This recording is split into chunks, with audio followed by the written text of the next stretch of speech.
I promise you, if 5 years from now I'm still not married, and you're still single too, I'll marry you. Those were the words I said to the one person I hated most in college, Ethan Blackwood, the campus genius, the top student everyone admired. It happened at our classmate Olivia's wedding. I'd had too much champagne. My friends were teasing us again, saying we'd argued like an old married couple since freshman year. I rolled my eyes, raised my glass, and pointed at Ethan. Fine, if neither of us gets married in the next 5 years, I'll marry you. The entire table burst into laughter. I laughed the loudest. Ethan didn't. He simply looked into my eyes and replied, "It's a promise." The next morning, I woke up with a terrible headache. I remembered the wedding, I remembered dancing, I remembered drinking, but I didn't remember making that promise. I forgot it completely, only Ethan didn't. The truth was, I had plenty of reasons to hate him. From the first day of college, he was always one step ahead of me. Whenever I ranked first, he ranked higher. Whenever I won a competition, he won the next one. Every professor praised him. Every company wanted to hire him. And the worst part? He never bragged. He never mocked me. He simply smiled every time I lost. That calm smile irritated me more than any insult ever could. So I made myself one promise. I would never lose to Ethan Blackwood again. Little did I know, life had a much crueler plan for both of us. 3 months before my wedding, I caught my fiancé in bed with my assistant. I called off the wedding that same day. A year later, my father passed away unexpectedly, leaving me his investment company.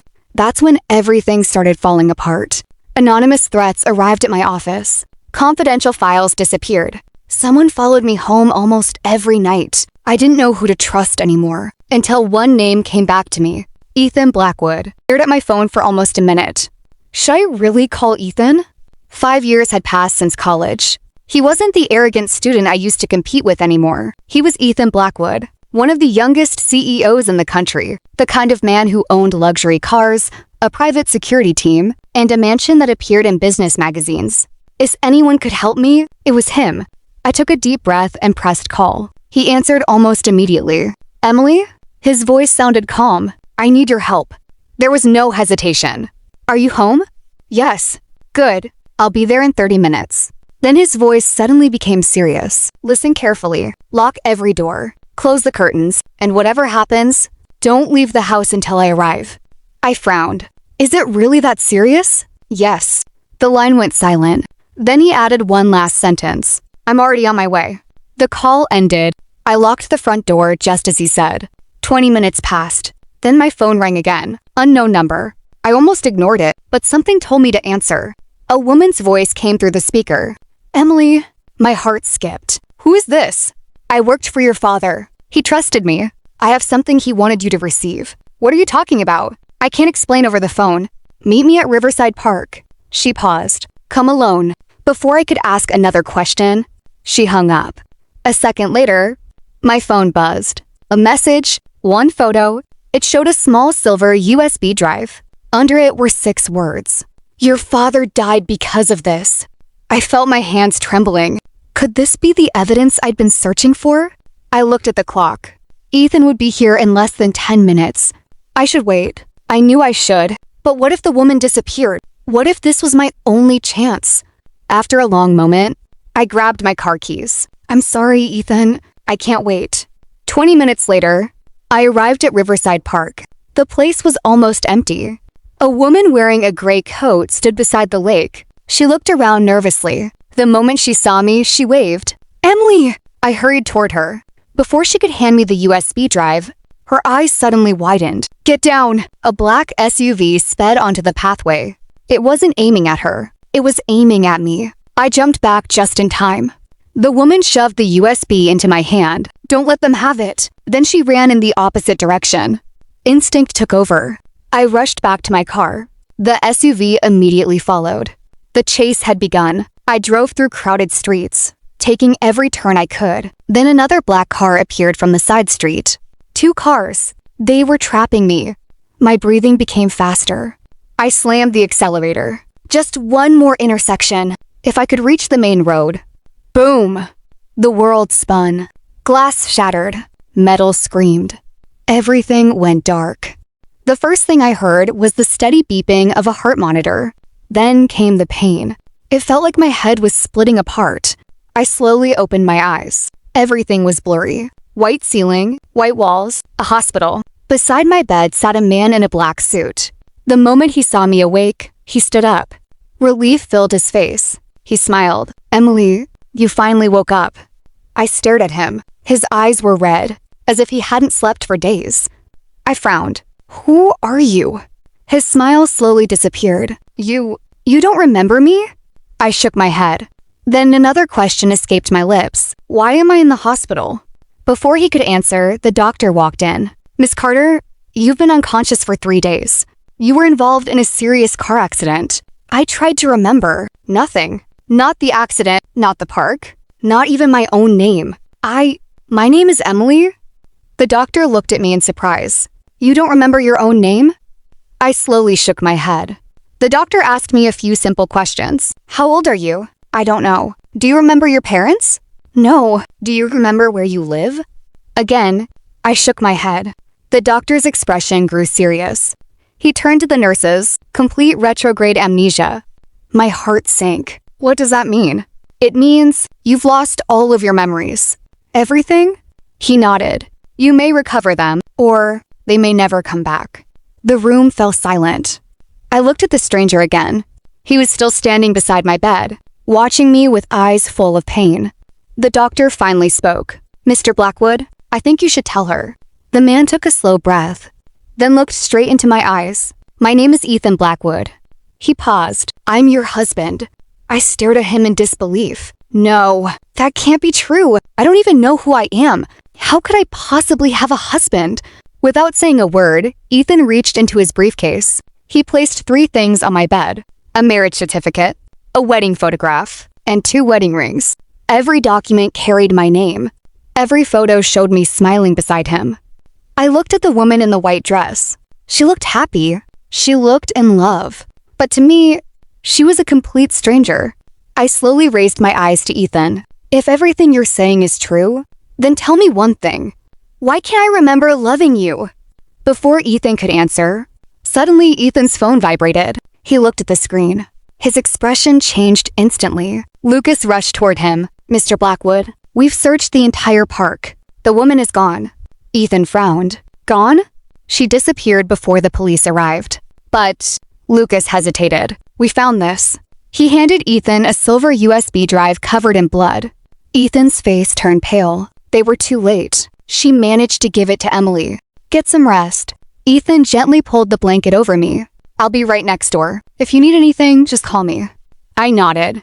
The moment he walked out of the room, I closed my eyes. Outside the hospital room, Ethan's assistant, Lucas, was already waiting. He lowered his voice. "Mr. Blackwood, are you sure this is the right thing to do?" Ethan remained silent. Lucas continued. "You told her you're her husband. If she finds out the truth, won't she hate you?" Ethan looked through the glass window at me. His expression was filled with guilt. "I don't care if she hates me. I'm trying to keep her alive." Lucas frowned. "But lying won't last forever. It only has to last until we find the person who tried to kill her." Lucas hesitated. "Should we tell her about her father?" "No. The fewer memories she has, the safer she is." At that moment, Ethan's phone vibrated. A text message. Unknown number. "You saved her once. You won't save her twice." Ethan's eyes turned cold. He immediately dialed another number. "I want every security camera around the hospital checked. Double the guards. No one gets near Emily." He hung up. Lucas looked worried. "They found her already?" Ethan nodded. "They've never stopped looking." Inside the hospital room, I slowly opened my eyes. I hadn't been asleep. I had heard footsteps outside. And just before Ethan walked away, one sentence had reached my ears. "Just like maybe the patient had been a come, that these had maybe come as what they save like a sin. 'Cause it's going to be actually night. Any close to this I seen. Is it just a tell variant my type? Guys, if so after, is this what?" The truth? What truth? Was Ethan really my husband? Or was everyone hiding something from me? I looked down at the wedding ring on my finger. For some reason, it suddenly felt much heavier than before. 3 days passed. I still couldn't remember anything. Not my family. Not my past. Not even the man who claimed to be my husband. Every morning, Ethan came to visit me. Every night, he was the last person to leave. He never forced me to trust him. That somehow made me trust him even less. On the fourth day, Ethan walked into my room carrying a small evidence bag. "There's something I need to give you." He placed it gently on the table. Inside was a silver USB drive. The moment I saw it, a blurry image flashed through my mind. A woman in a gray coat, running toward me, pushing something into my hand. Then, a loud crash. The memory disappeared as quickly as it came. I held my head. "What is this?" Ethan pulled up a chair. "I found it inside your car after the accident. It was hidden beneath the passenger seat." I looked at the USB. "I've seen this before." "You have." Ethan nodded. "The police believe someone was chasing you because of it." My heartbeat quickened. "What's inside?" "I don't know." "You didn't open it?" "I could have." He looked at me calmly. "But it wasn't mine. It belonged to your father." Those words made me freeze. "My father?" Ethan nodded again. "The woman you met at Riverside Park worked for him many years ago. Before your father died, he gave her this USB. He told her, if anything ever happens to me, give this to Emily. No one else." A lump formed in my throat. "So, my father knew he was in danger?" "I think he did." The room fell silent.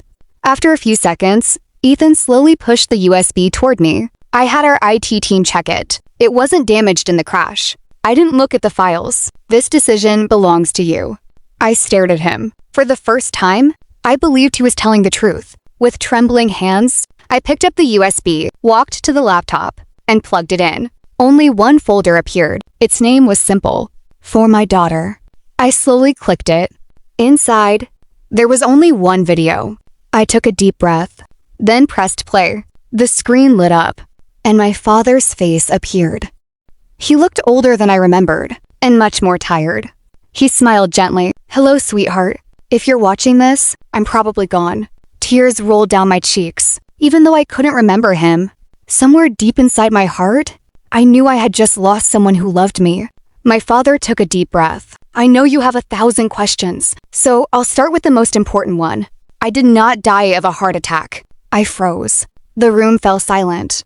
I was poisoned. I knew it before the doctors did, but by then, it was already too late. My fingers tightened around the laptop. I spent years collecting evidence against a powerful organization. They laundered billions of dollars through legitimate investment companies. When I refused to join them, they decided to silence me.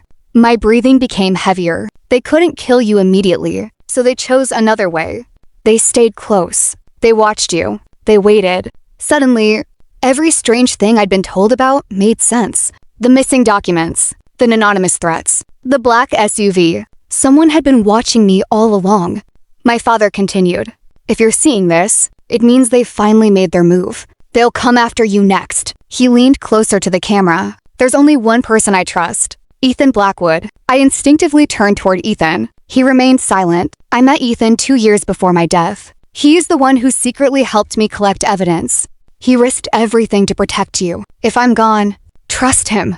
I looked back at the screen, then at Ethan. For the first time, I saw tears in his eyes. But before I could say anything, my father's expression suddenly changed. "There is one more thing. I couldn't keep all the evidence on this USB. I hid the most important file somewhere else. If you want the truth, you'll have to remember one sentence." He smiled sadly. "The answer, Dash, is where your mother loved the sunset."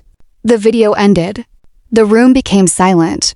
I stared at the black screen. "Where your mother loved the sunset." I repeated the words over and over, but they meant nothing to me, because I couldn't even remember who my mother was.